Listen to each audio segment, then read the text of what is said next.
Welcome to the Slop Temple. We pray this video helps. You begin by preparing the model and choosing the correct plane so the cut is accurate. First, set units and active layer.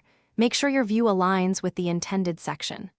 Next, use the section or clipping plane command and click to place the plane through known geometry. Snap to end points or object centers for precision.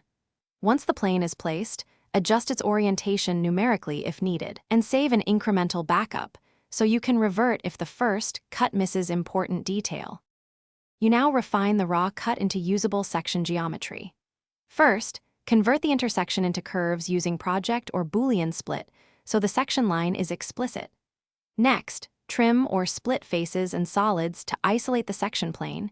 Use Boolean operations for solids and contour for repeated slices. Once you have curves, run join to combine segments, then purge unused objects and rebuild curves to smooth where necessary. Make sure to check tolerances, tighten or relax them to fix tiny gaps. You finish by preparing the section for documentation and catching issues.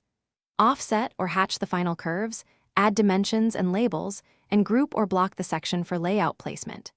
Export to 2D DXF or PDF for CAD use, or keep the geometry in model space for later edits. If gaps or broken curves show up, run join with a larger tolerance, use match to fix endpoints, and rebuild troublesome segments. This single troubleshooting step usually resolves most visibility and Thanks for watching. Consider subscribing if we helped you.